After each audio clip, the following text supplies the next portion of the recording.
Everybody, and thank you for joining us for our discussion or our Fireside ChatGPT, as we named it. Obviously, with a title like that, we're going to be talking about ChatGPT and large language models today. And I'm personally excited for the fact that we've got an all-female panel of data scientists, technologists, InsurTech founders that are here to talk about this concept. We did ask some boys to come, but they were intimidated by the power that I've got here with me on the panel today. So we're going to be talking about how this technology is coming in, some of the impact that it's having kind of across the board within the industry, and maybe some considerations for all of us to take as we're looking at adopting this technology. I'm going to give everybody a second to introduce themselves here as we get going, but just a couple of things from a housekeeping perspective. Obviously, you're joining a RISE webinar, so I would be remiss if I didn't ask you to please come and look at the organization and join if you're not already a member. And my shameless plug is to join us for the Innovation Committee as well, that I'm the co-chair of. And it was that group that gave us this topic to spark this discussion. So obviously, we're having discussions about this type of technology and change within the industry within our innovation committee on a regular basis during our monthly meetings. You can certainly put a comment in the chat, and some of the folks from RISE or myself will follow up with you if you're interested in joining us.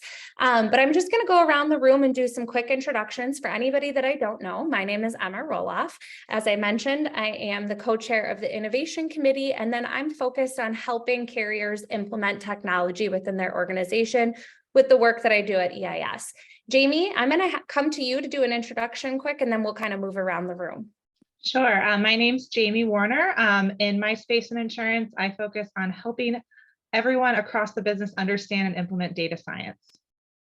Great. Thank you. Margot, I'm going to come to you next. I am Margot Giles, the CEO of Iris InsurTech, and I spent most of my career on digital distribution, direct to consumer, and then also in the independent agent space for about 15 years. So studying and learning how people buy insurance and how we can digitize that. Great, thank you. And last but not least, Becky, I'm going to come to you for an introduction, and then I'll throw our first question at you. Thanks. So I'm Becky Gandillan.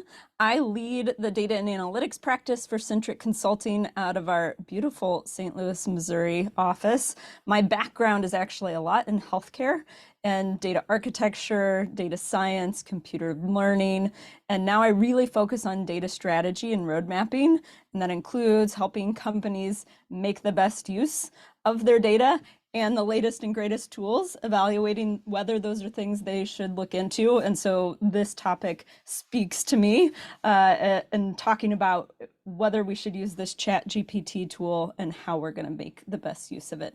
I do Disney analytics in my free time, which explains my background too. Well, one other thing, just to the greater audience at large, as I see we've still got some more people joining us, I do want to encourage everybody. This is, you've got access to some really great experts in this space. So certainly in the Q&A or the chat, throw in questions that you've got along the way. We've built in some time to be able to answer some questions from the audience. Otherwise, everyone's going to be subjected to the questions that came from my head. So I do want to start with you, Becky, as I mentioned, getting us started with a really introductory kind of conversation about what ChatGPT and large language models are, because I want to make sure that as we go on with the discussion, we've all got a really sound working definition together. Yeah, let's build that foundation so we all make sure we understand what we're talking about. So I'm going to build this up a little bit. We're going to start talking about what neural networks are and large language models, and then we'll go to ChatGPT. We're going to start really wide and then narrow it down, because all of these things are built off of neural networks. If you don't know what a neural network is, it's really just a math model. So you can think of basic equations that you learned in elementary and middle school, and then start building that out to things that are more and more complex. Neural networks are mathematical models that have sort of all these interconnected nodes, just these individual units, and each unit will take in an input, do some little equation, and then pass it along as output. But you have huge networks of lots and lots of these nodes that are taking input, doing something, making output, and sending it on to the next one. And so that output becomes the next node's input. And where this becomes powerful is you can sort of change the weight of all those little different connections, the probability that an output's going to go one direction instead of the other, to train that network to get better, more predictable outputs. And the next step along that path is models that train themselves, that you don't even have to shift the weights. It shifts the weights based on your input of what was right and what was wrong. So these neural networks have been around for quite a while, and that's how they sort of calculate massive amounts of information, make better output, better predictions. One type of neural network is a large language model. So a language model is a neural network that it's an application of a neural network that's meant for natural language processing. So instead of dealing with math, it converts words and letters into math, and it's meant to act like human talking, that natural language. It's processing natural language. In 2017, this is going to be the important sort of history year, they came out with a version of a language model called a transformer network. There were other kinds of networks before that, convolutional neural networks, etc. But transformer networks are really good at long-range dependencies. So they're better at not forgetting what happened at the beginning of the sentence when it gets to the end of the sentence, and it can tie all of that together. It has a better memory, and so now it can handle things like longer sentences, paragraphs, huge strings of text. Those are transformer networks. We had the word large in there, large language model. Large has to do with the number of parameters. So we talked about nodes for neural networks. Parameters are like the dials that help dial in your output. So think if you're trying to fly an airplane, if you have one knob that controls up and down, maybe you'll be able to fly the airplane. Probably not, though. If you look into a modern cockpit, they have thousands of buttons and dials. So all of these parameters are the dials for our large language model. And so the more dials that we have, the more accurate it's going to be. And for something to qualify as large, it has to have multiple billions of parameters, up to trillions of parameters. So we're getting really, really, really, really fine-tuned, which is complex, but gets us better output. Okay, woo, that was a lot of words. What we care about today, ChatGPT. So ChatGPT, we can actually dissect that name to figure out what it is. Chat, it's an interactive chatbot. It interacts with you like a human. It's approachable. G stands for generative. It's generating data. In this case, it's generating words to give back to you.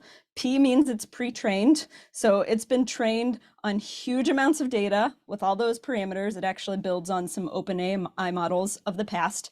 And then T, it's a transformer network. So we already talked about that. Yay, we already learned that. So ChatGPT is a transformer network that's meant to generate words back to you in sort of a chatbot style. The benefits of this, it's super approachable and it's global. It can speak any language. It can even you can give it information in Chinese, ask it a question in French that requests the output in Japanese, and it'll do all of that. It can write code in any coding language you want it to. It has plugins, which I think we'll probably talk more about later, and you can guide it through its own mistakes. Every AI model is going to make mistakes, and so being able to have that input and train the output is going to be really important. So there we go. Very quick intro. Neural networks, large language models, ChatGPT. One example. Like a really good, you said it's quick, but that was pretty in depth. And I think everybody that joined us probably just learned something pretty cool. I hope so, right? That's the goal.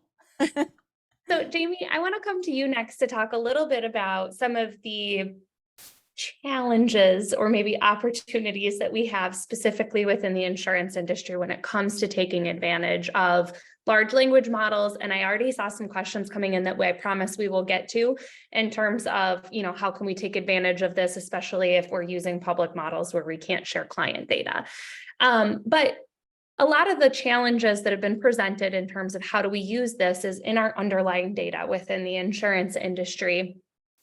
So what can you unpack what that looks like and kind of what considerations we need to make in terms of how do we leverage these tools with our existing data? Sure. So Becky just did an incredible job of explaining what the model's doing. And if you think about what that model is using to do that, is all these inputs, which are the existing information across the internet. And so if you start to think about that information, it's whatever has happened in the past, right? And so that includes any sort of pre-held conceived biases, beliefs, notions. If you think about a really simple example with an old-fashioned model that was just a really basic model, was when Amazon started trying to do hiring for their engineering, they built a model on existing data. And so they actually only looked at hiring male engineers because the features of their historic engineers were all male. And so they were looking for male features in the new engineers. So this same sort of thing can help it happen with these large language models. It's built on the existing information on the internet. So we've already seen challenges around things like gendering of nurses versus doctors in responses from large language models. And with insurance, it becomes even more particular because, right, the history and reason we do insurance and we create rates is to discriminate in an effective way, right? We're discriminating risks, which is a good idea because we need to price those risks, but it can also have the adverse effect of being discriminatory in ways that we don't want it to, which opens us up to not just liability in terms of having the wrong rate, but also legal liabilities of a wide variety that I'm sure you can imagine. I'm always so slow when I'm live on the mute button. Thank you, Jamie. And I think that's a really important conversation for us to have within the insurance industry, is that there is a reason behind why some of our data has maybe had skews towards this bias, but we need to be conscious of it and how that is impacting the way that we use these tools moving forward. So Margot, I want to come to you and ask maybe like a big, maybe controversial question of I always get those. I know that I can come to you with this, but do you think that carriers and brokers and other folks that are involved in the insurance value chain are really ready from a foundational infrastructural standpoint to take advantage of these tools, or are there some things that are maybe standing in our way?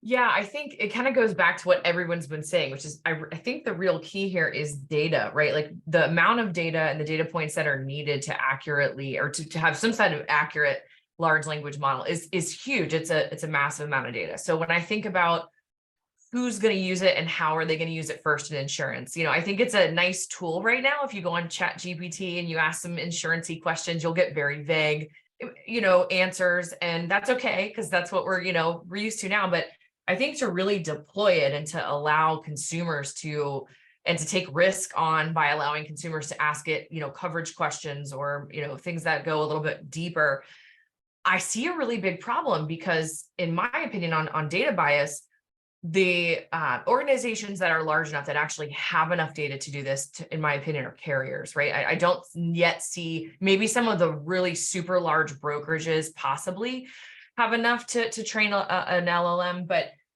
carrier data is going to be very biased. It's for that carrier. It's the experience within that. So each carrier has its own appetite. It has its own region. And they're very closed, and carriers, it's their secret sauce, right? How they rate and how they weigh all of these different data points.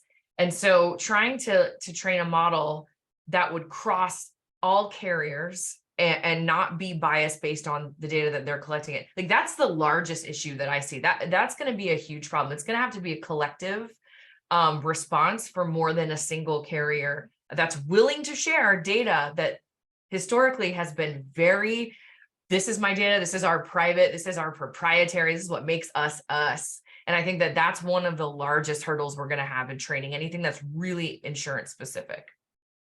And then I tried to be ahead of the curve with my mute button and I took myself off the camera. I don't know who lets me host these things. So I hope, Brad, that answers your question a little bit. But I want to open this up to everybody and kind of talk through. So, his question was, some organizations have come out with the position that you're welcome to use ChatGPT and other applications like it, but you can't input any client data or customer information at all. So how can, Margot, you mentioned that you might get some vague answers and that type of thing, but how can people start to use these tools today if they can't use any of their data or help train the model to maybe get more specific?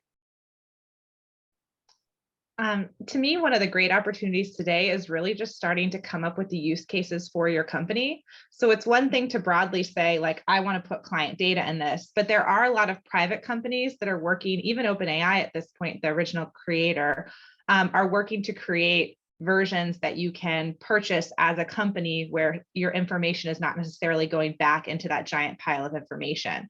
So one of the best things you can do for yourself, and this is something Emma always talks about, but is getting out there and educating yourself about what's possible with it by just putting in some hypothetical types of situations, understanding how it works, and starting to get an idea of how could this help me in my job? Because a concrete business case around this is the thing we could do with it is very different from a vague, I want to use this cool new technology and I don't know where all the information goes. So my first step would be really get in there and just start using it for simple tasks. Like if you're going on a vacation, ask it for vacation parameters.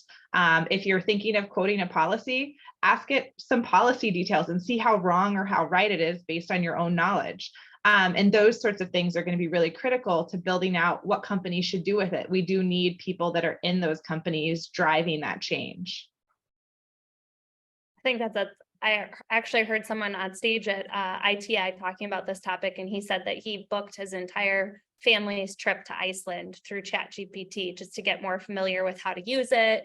Looked at the different types of pricing and where to go and what his itinerary should look like. So those are, just really broad ideas of how to start interacting with it, even if it's not serious. And we'll get into some more kind of, I think, information for everybody of what to take back to their desk, so to speak, at the tail end of the discussion. And we're going to talk through some of those use cases, but we want to start also kind of building a little bit. We're talking about the foundational work that's important. So I structured the conversation so we can talk about some of that along the way too. So Becky, I want to come back to you. And you mentioned during your introduction that a lot of what you look at right now in your current role is road mapping and helping put that foundational work in place with your customers. So what are some of those road mapping activities or things that companies should be focused on to lay that foundational work to be ready for these tools? Yeah, this is the most important question. You'll often get, especially dynamic leaders, they're just like, this ChatGPT thing is cool, let's just use it. But you need to take the right steps to get there to make sure that one, your data is secure, that's most important, but two, that you're actually getting value out of it and not just using a tool for a tool's sake. So this is my ChatGPT roadmap. This is where you get out like your old school notes and write. I hope I'm not the only person that still does that. Number one, and Jamie pointed to this, so I'll pay her later. Define your problems and goals. Is ChatGPT even a fit? We're not just going to implement ChatGPT for the sake of it. I wouldn't invest in a lawnmower if I didn't have a yard at home just because lawnmowers are new and cool, or they were, at some point in history. I'm not going to recommend Snowflake to a company just because it's Snowflake and everyone loves it and it has cool, catchy naming conventions. Similarly, you shouldn't invest the time in ChatGPT unless you have a problem and a goal where it's going to be a fit, or at least it might be a fit. So that's number one. You just got to start by defining those problems, those goals. And then step number two is transforming those into use cases. So a problem would be something like, the humans in my company spend a lot of time on claims and reviewing those claims and getting into the details and trying to figure them out. My goal would be to reduce the human time spent on claims. So a use case could be, right, if I have my own secure location for ChatGPT interaction, we'll go over that part later. I can use ChatGPT or some other natural language processing model for an initial pass through a claim, pointing out sort of what the important things are, summarizing it for me, and speeding up my human by telling them where they should focus. So ChatGPT is not doing all of it, but this could be my use case, right? It's going to summarize and focus my humans for me. That's an important job. So that's number two, is transforming those problems into use cases. Number three is preparing and cleaning your data. So this one Margot talked about too.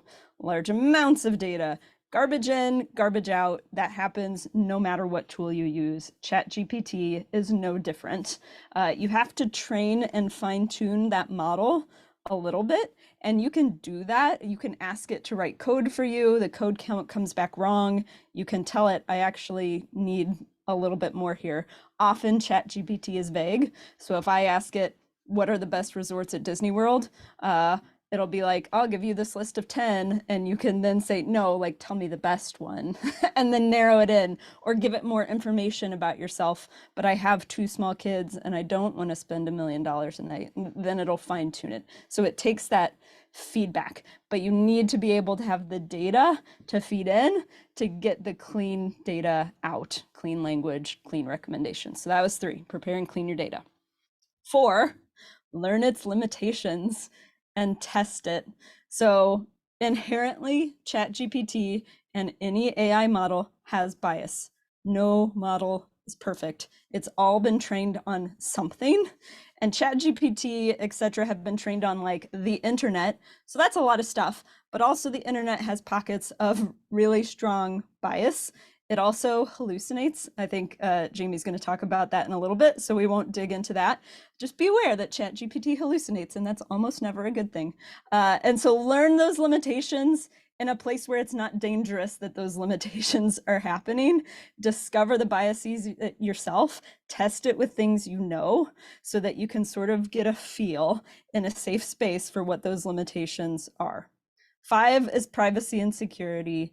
This is huge. This could be its whole own webinar for an hour, but the waters of ChatGPT are very murky. You don't want to put secure data into there because anyone can get to it, etc. So don't go out in those murky waters by yourself. Every company has privacy and security experts. You need to talk to them about it. I'm sure they have a position on it. Figure out what you can do and what you can't do. C-suites are notoriously hesitant about security things, even like going to the cloud. This is way, way worse than just going to the cloud from a security standpoint. And so making sure everyone understands that. So privacy and security, that was number 5. That's a big one. Number 6 is integrating it into what you currently do, or figuring out how you would. And this isn't just technical. So I'm a big techie person. You can figure out the technical integration pretty easily. OpenAI is giving you your own models you can work with. You can do API integrations. That's the easy part. It's the process integrations and the workflow integrations. That's what's going to be tricky. That's what you have to focus on. That's the secret sauce, is that that's true for any tool implementation. Technology is easy, people are hard. So once you figure out how to use ChatGPT, it has to be easier, it has to be faster, the output has to be better than your status quo. Otherwise, why are you using it? And so figure out those workflow integrations to make that true. And then last is educate and communicate. You shouldn't be doing this in a silo. This is a big change for any company or any single human. So all of our normal change management techniques need to be adhered to. So teach people about it, make it less scary. Let everyone learn about neural networks. That'll be fun, and communicate about it. Don't just live in your little corner behind your desk. So there you go. That was my 7-step roadmap to then start thinking about using ChatGPT. I love it. And I actually want to just dive into that last one that you brought up real quickly, because Lee had a question specifically around, organizations. Sometimes people fear automation because they question what that means for their job. And that last piece of that change management component and that education piece are going to be incredibly important for helping people understand what the future is going to look like. And then kind of going back up a couple of steps when you mentioned that idea of process, and really painting a clear picture of what that looks like to help your team understand where you're going and where they fit into that equation. That communication and education piece is huge with that, because if you don't do that piece, then that's when the fear starts to settle in. If you work with your team and educate them, that's when you get like the bubble up of additional ideas, excitement, and adoption that comes along with it. So I like that I got to you planted those answers for her already. And then one other question I want to open up and feel this is kind of a pop-up one before we get into the other piece that you talked about with hallucinations. But there is somebody that asked, and you just mentioned this idea of security and data. Somebody asked, is it safe to be signing up for ChatGPT, or are there things that we need to be concerned about? So, I mean, maybe whether it's individually or within your organization, what are your guys' thoughts on signing up for it, taking advantage of the tool? I say sign up for it. Just know what you're getting into. You're interacting with this model that's been trained on certain things. It can become its own echo chamber and will tell you things based on what you feed into it. You just have to be self-aware enough to know that's what's happening. If you're interacting with it for fun things, like having it write you a poem in a certain voice, cool. Nothing super harmful about that. Where you need to get careful is personal data, any private data, secure things, and not giving it your secrets or company secrets. Treat it like a friend that you know is going to tell all of your secrets behind your back as soon as you tell them. That's ChatGPT. Still can be a great friend and let you learn things and grow as a person, but probably you're not going to tell them your secrets. There you go. I think to feed off of that too, to go a little bit back to trying to get adoption, and are people going to be scared that ChatGPT is taking over their jobs? I want to remind everybody it's still ChatGPT, which means you still have to prompt it as a human. When we move into things like agent GPT, then we can start having those kind of more scarier conversations about how does that affect my job. But you still need to, it's still made for human interaction. It's not made for human replacement. And the second thing to really focus on too is I spent a lot of time learning how to prompt ChatGPT, because like you said, it can be an echo chamber. And I think the first thing, if you want to dive into it, I would get into and learn and look at the responses based on what you're prompting. I think when I first started messing around with it, I would ask it one or two things and it would spit it out and be like, oh, this is so cool. And then when I dug into a little, I wanted to get really specific. I still, at this point, I think I prompt maybe 8 or 9 levels of prompting before I get to an answer that is actually, usable. So I think people need to be aware that you're not just going to pop in and ask it. And there's going to be a whole new subset of skills that need to be learned within organizations, which is how to interact with AI, how to prompt AI. And people that are worried about job security, I would start there. Learn how to interact with an AI, and because it's not straightforward as much as it's human centric, it still functions like a computer. So you have to go through the steps like you would with a computer, and it's not necessarily fully human, centric.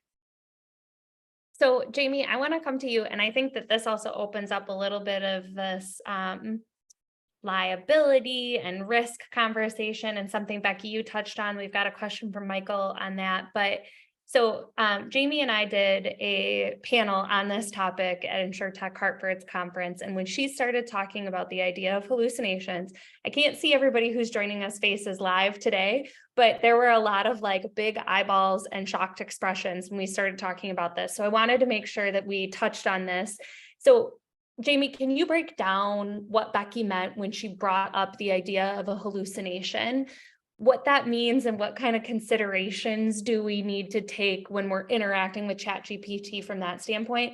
And then maybe we'll open it back up to the group to talk a little bit about, once we've set that foundation of what some of the risks look like, what the risk and liability looks like for a carrier. But sure. So at its core, and just very simply, a hallucination is when the model creates something that's not real, but it typically will create it in a framework that sounds like it is, which is what's so dangerous about it. So let's say that there isn't enough information to answer your question. It will put something in the format that the answer should look like, usually with phrasing that the answer should have, because those are the things it knows, and then it will add additional information. It won't tend to say, I just don't know that. Some of the responses tend to be vague, but it's not programmed to say, I don't know, the way like a human, like one of us might say, I don't know. So you can think of it as a little bit of a sociopath, or, it just wants friends to give it kind of that persona. But the real risk of hallucinations is that they will always happen with these models. There's always error. And so being aware, if you're asking questions about something you're not very familiar with, that it can create a very plausible sounding answer that is not actually true. And we've seen it do that tons, and it will continue to do that. And so that's where we need to really think about checks and balances, and also who owns the liability, the question asker or the model. And I'm going to tell you in insurance, it's likely going to be you, the question asker. So maybe I'll pause there and see if we have kind of further questions and thoughts about that. Yeah, we're ChatGPT. We're calling it the talk, or the one that tells all your secrets and the sociopath. But I think that, so the question that Michael asked was specific. He kind of like targeted it towards claims. And there are some use cases where people are talking about trying to use, whether it's ChatGPT or other large language models, to settle claims for us. What does that look like? To your point, Jamie, where does the ownership of a wrong decision lie, with the person that's asking the questions or the model itself? So maybe let's just pause for a minute here before we get to any of our other questions and talk through your thoughts on kind of some of the risk that's associated with using these. That's where the prompting comes in. That's one of the reasons why I brought that up, because that is where the liability is going to lay. Like, there is going to be skill required and learning required to accurately prompt so that you don't get the hallucinations. And I think that's critical for people to understand as well. Okay, Becky or Jamie, anything else to add before we move on to that piece?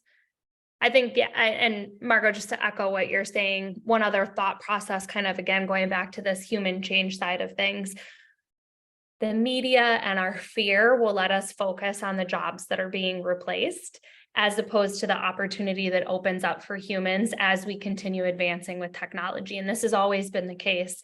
Your role likely won't be replaced by AI, but your job will look really different in 5 years. So to your point, for anybody that's joining us on this webinar, the best thing you can do for yourself and career longevity is to stay up to date with technology, build foundational knowledge of all of this stuff, and help that, build those veins for your career to advance with technology alongside it. So then I might just make an additional distinction. Sorry, I thought of it last minute, but we have been talking about ChatGPT and not necessarily specifying the difference between ChatGPT and the GPT models. So ChatGPT is the interaction tool currently that we use for the outputs of the GPT models. Now we're on about GPT-4. They're just numbered as they come out. They've taken more data. And so one thing that's important to realize is that your company doesn't necessarily have to use ChatGPT as in the interface. There's also a lot of opportunities, and I think we'll talk about this in the use cases, to use it as a model. And that's where you might have more capability to test and to configure against certain hallucinations that are outside of prompting, and is likely, if you have a large data science department already, what they're playing with is that underlying model, not the chatbot. So they're not there typing to it and getting answers. They're actually looking at modeled outputs from a large language model in a very traditional data science way. Thank you, Jamie. So Margot, I want to ask you then, and you touched on this idea a little bit of like who has the data to really be able to take advantage of some of these models, being the insurance carriers. But, where do you think this is going to take hold first? Is it going to be with the carriers themselves, or on the vendor side through partnerships where you're getting access to that data? Well, that's so hard, because I think the more accurate is going to be on the vendor side for the reasons we stated earlier, right? Being able to look at things across many silos. But I think, a lot of people immediately go to claims, and we've seen, I think everybody saw Lemonade beat the world record the other day by doing the fastest claim in 2 seconds. And I think claims is an area we can all agree is probably a good first step.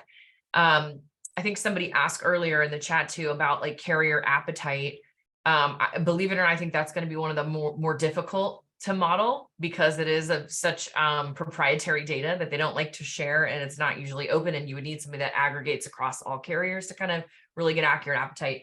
I've seen a lot of great use cases right now in just reading long legal documents. So like policy documents that typically are 70, 80 pages long, being able to ingest a policy document like that and ask human-based questions like, is this coverage in effect? Or what does this exclusion mean if a tree falls on my car? Like being able to ask those type of, like if you were sitting in front of an attorney or that somebody that wrote that policy, they answer those types of questions. I have already seen that in practice in some places. So I think that is actually one of the first places, because because the data set that you're training is that document. It's very concise. Like, here's the data set, it's the document. Now let's ask questions off of that document. That to me is one of the easiest places to sort of get up and running. So that's where I've seen it the most useful. Great. So then I want to open it up. Jamie, I see you unmuting, so maybe we'll come to you first to add whatever thoughts you've got. But then also I want to open it up to all three of you guys to talk a little bit more about use cases. So, Margot, you just mentioned one that you're seeing in practice today. Where else are we seeing this technology take hold? Just to kind of start painting a better picture for anybody that joined us during the discussion. So Jamie, I'll come to you first. Yeah, so I think kind of similar to what Margot was talking about, one of the best places this is happening is in medical data. And there have been tons and tons of companies, including Amazon and Google, that have tried to enter the insurance space and then have backed out because of the difficulty of reading PDFs, scanning PDFs, getting information out of PDFs. And now we're seeing a ton of startups in the large language model space that are able to leverage these models and apply them to those documents. So they can do everything from pulling out doctors' handwriting and actually putting it into text and making it readable, to being able to identify different medications by their acronyms. And that's a place where you're saving tons of time, a lot of busy work that's happening historically, and then able to actually compare across a lot of different pieces of information so that you can catch issues like something you may have missed in a health condition or different characteristics of people. You can actually take that and put it in another model to see what your population looks like. So that's a place where we're seeing a ton of early success that has a little bit less of a challenge with some of the hallucinatory aspects, but does still have a challenge there. One of the other ones that I think is a little easier if you're looking at how you want to implement or train these models is, transmuting like learning centers. So like big companies that have onboarding and training, that data set is usually pretty small compared to something like, carriers, data, but like a learning center that you can then model off of and help people onboard and train with company policy. I've seen that a couple of times as well. That seems to be a little bit easier to get off the ground. Yeah, I'm going to speak to the actuaries because they're my fellow math people. I think actuaries, and this is something we're already seeing being implemented at insurance companies. And so if you're not doing this in your company, talk to those start building up this muscle. A lot of actuaries use R to do some of their modeling. And if they don't, they could. You can easily ask ChatGPT to write some R code for you, learning how to do that prompt engineering to give it a bit of direction. Let's say you've built this risk model or whatever you're building. Ask ChatGPT to write out the code for you. It will frequently be wrong, especially on its first pass, but coach it through its mistakes. Again, this should be something you've already written or at least have started writing. Ask ChatGPT to code it for you. Coach it through those mistakes until it gets right. And then often by the end of that process, it will have made a better or a more efficient model for you. Ideally, the output will be the same, but it will run more quickly and more efficiently. And it will frequently use functions that you don't even know exist because R is constantly growing and evolving too. And so you'll be able to sort of learn new things that then you can take back and apply. And so you're not trusting ChatGPT with the real data. You're not trusting it to actually get it right on its own, but you're using it to improve what you're doing in your everyday life and not have to go to additional training to learn new R functionality or whatever the case may be. So I think that's an easy one that's doable now. So I think this ties closely to the idea of use cases. So I've kind of been holding on to this question. But Dr. Brad brought up that he's got ChatGPT on his phone and that also the university that he works for uses or has some way of checking if students are writing their own papers or generating them through AI. And specifically and this is more of like an opinion question for all of you. Do you see review tech also being integrated into business to help keep people honest? Or will it remain kind of, we trust our people, we're not going to check kind of what tools they're using to complete their work?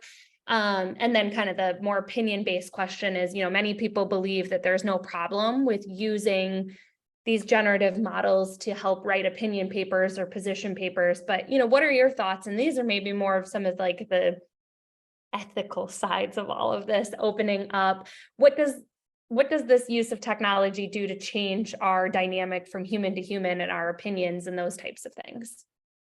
Yeah, so I guess first I'd start with the purpose of the thing that you're doing with it. So for example, I also teach at a university, and with the students using that, I feel like the whole reason that you're doing those papers is to learn how to think about things in a certain way, or to learn how to ask a certain question. So in that case, I heavily encourage my students not to do that.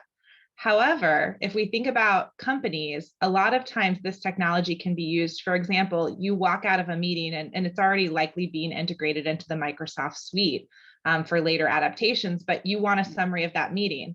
It's not really that efficient for you to be spending your time summarizing your notes. If a GPT model can do that for you, that's a much more efficient use of your time, much more effective. So it's kind of that double-edged sword to me. The ethical aspect is less, should we do it, and more, why are we using it? And so if it's for that operational efficiency, effectiveness, I say go for it. If it's for that learning process, I'd say you're robbing yourself of the opportunity to think. Yeah, I agree with that. And I think some of the heart of the question was, are we trusting people to not use it? I think our use of tools is part of what makes us human, but you have to know what tools to use and when, and recognize that ChatGPT isn't human. I blog pretty regularly. You can easily recognize blogs that are not written by humans, that are written by ChatGPT. Similarly, I'm outing myself here. I'm trying to see if any of the people I work with are on this call. If they are, cone of silence. Recently, for my job, I had to take this long 4.5-hour virtual exam about managing skills and rating those for development, right? I definitely use ChatGPT. I would feed in the questions, I would get the output, especially for ones that like I knew the answers, but it was going to take me a long time to generate it. I used it to speed myself up. Interestingly, the point of this story is not that I'm a cheater, but interestingly, when we got the results back, all those questions that I used ChatGPT on, my scores were actually much more mediocre than the ones where I didn't. Even though I was taking the output and I wasn't just plugging it in, I was putting my own spin on it and rewording it how I would actually approach the situation. The point is, ChatGPT is mediocre at best. And so if people are using it, they're not going to be getting ahead or whatever unless they're using it well and putting that human spin on it, which itself is a skill set. And that's something that's good and probably should be encouraged. So I don't even think it necessarily has to be trust. It's just recognition that it's another tool that when used correctly can actually be very beneficial, even in personal things, not necessarily organization-wide things, but just by itself, it's not really going to get you anywhere. Yeah. Marco, I saw you on mute. Okay. Yeah, I agree. I think personally, to out myself is like I do a lot of writing. What I tend to do with ChatGPT is I will like word vomit into it. Like here's all of my ideas and here's all the topics and here's my personal, things that I want to talk about. And then I use it to help me format, like you said, like I'm using it less for the ideation and the creation part and more for like, this needs to be in Twitter, make it 150 words, right? It's 600 words. I need it to be, 140 characters, whatever. So I think if you're using it in that way, it's less dicey. But I agree with you. It's very easy to identify someone who has not put unique thought into the prompting.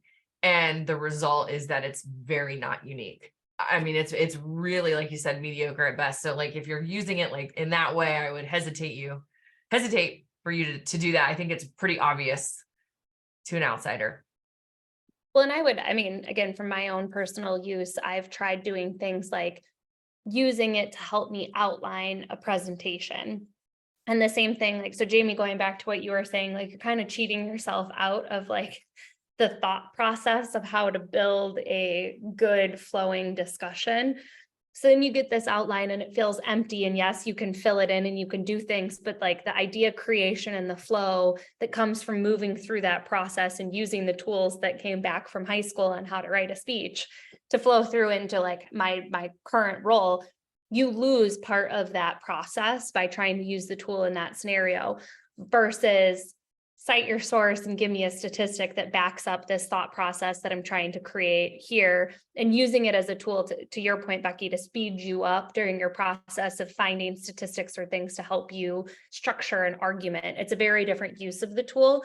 And I would say just even with my own experience, I've realized like, oh yeah, I'm kind of cheating myself out of that process. This isn't a good use case. I should use it differently next time.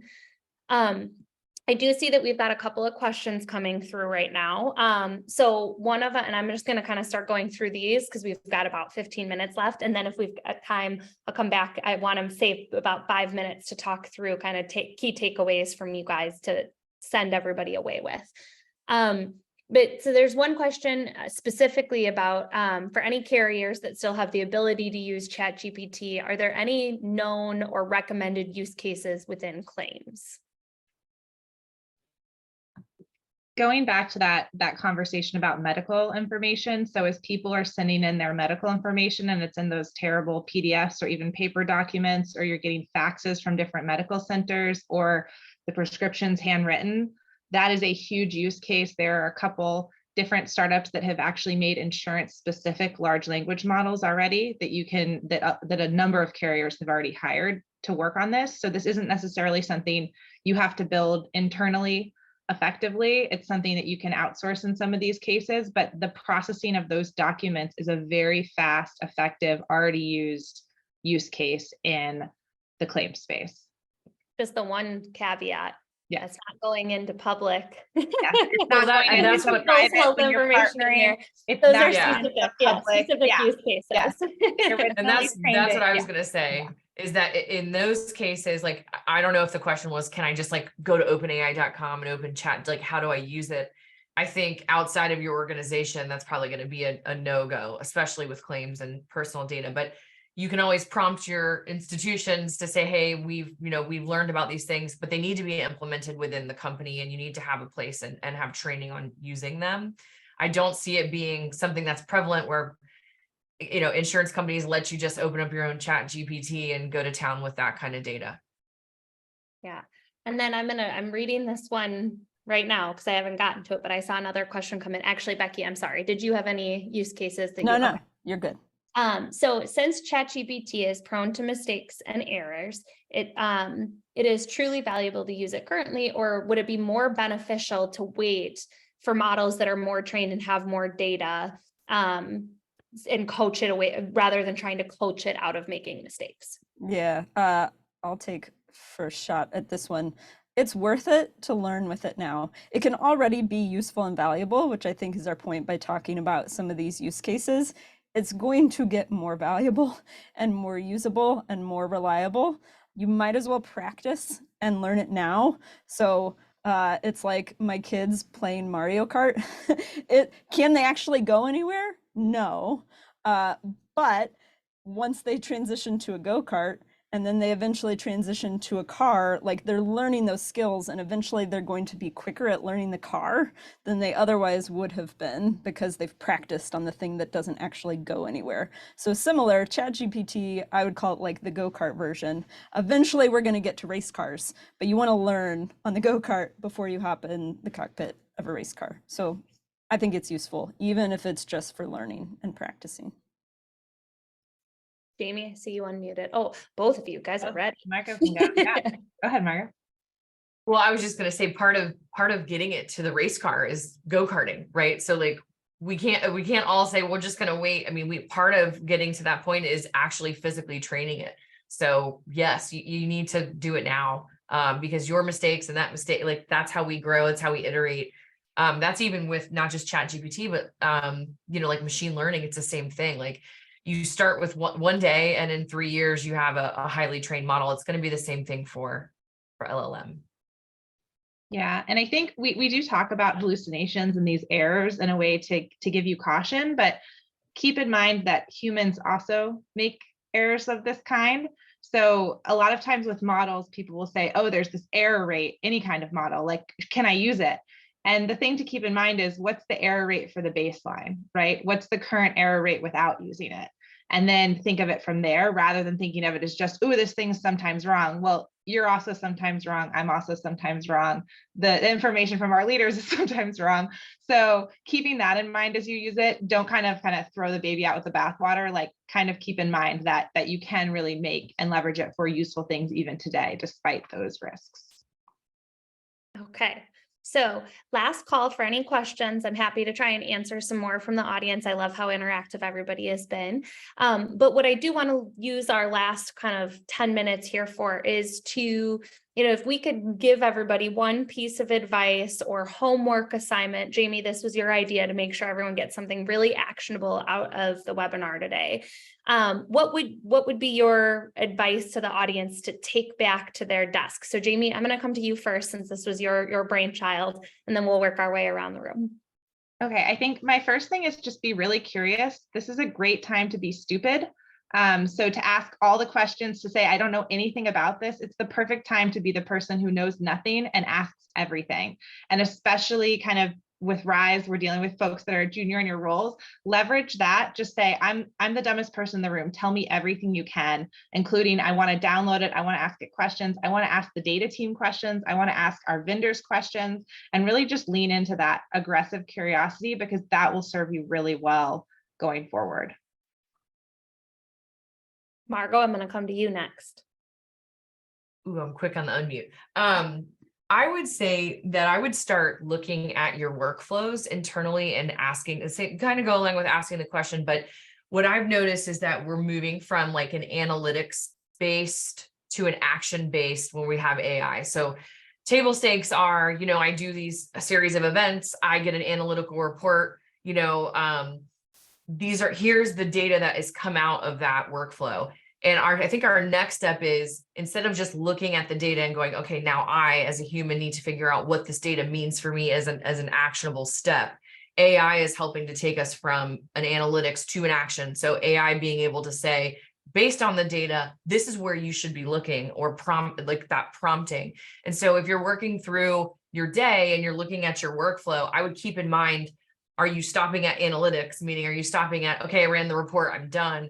Or are you looking at how we can actually push that a little further past analytics and reporting and into actionable items? And I think that's a really interesting place for AI. And I think if you're looking forward, that's where we're going now. That's where we're talking about with Agent GPT, and moving in from just analyzing data into actually making actionable items out of that.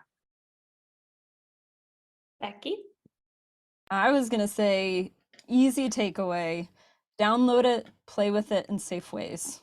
Start learning, like, let it draft emails for you. Tell them sort of the type of person you're writing to, what your intent is, and take that output and then actually write your email. You should always have that finishing touch. But even basic little things like that, one, will probably speed you up eventually, not the first couple of times. It'll let you learn the types of information you need in that prompt. You're starting to learn that prompt engineering, and it helps you figure out how to add the human touch to it at the end as well. And so you're practicing all of those behaviors in a way that is super low stakes. Drafting emails, summarizing meetings, just the little everyday things, making my to-do list for the day and helping me prioritize it. Little bitty safe chunks that build those muscles that when you need to do something real with it, you know how to do it. That's great. And I love all three of those. And I would say, and Jamie, you're gonna, you hinted to this idea that I'm always telling people you need to go out and build that foundational knowledge and build that digital literacy. So when I was at the Rise conference, the summit a couple of weeks ago down in Florida, when I was doing my innovation workshop, I asked everybody in the room who watches TikToks to raise their hand. And since this is a younger group, I got a lot of hand raises. So my assignment to anybody that uses either TikTok or Instagram Reels or YouTube Shorts, whatever that is, go and search for how to prompt ChatGPT and watch 2 or 3 of those videos all the way through. And then when you're leisurely scrolling in the evenings, and you can be a really cool person like me, you'll start to get little tidbits of information fed to you from that algorithm because you went and watched and engaged with that information. And it won't seem overwhelming because you'll get little bits of pieces of information coming at you from people that are doing just what all of us have talked about, experimenting with the tools and building that muscle over time.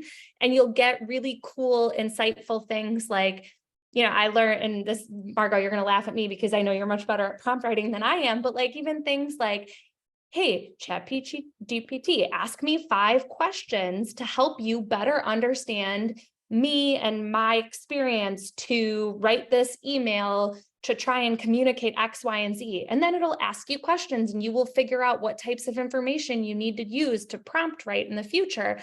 Those types of tips and tricks can be delivered to you in 30 seconds when you're watching those videos mixed in with your cat videos or your mom videos or whatever else comes up on your feed, like me. So I would suggest that. It's been a really great way to learn and a really unintimidating way to learn as well, because it's just small bits and drops here and there. I want to thank all 3 of you for joining us for the discussion. This was wonderful, and I love to see all of the questions that came in from the audience. I would encourage each and every one of you who's watching today, if you're not already, to go follow all 3 of these women.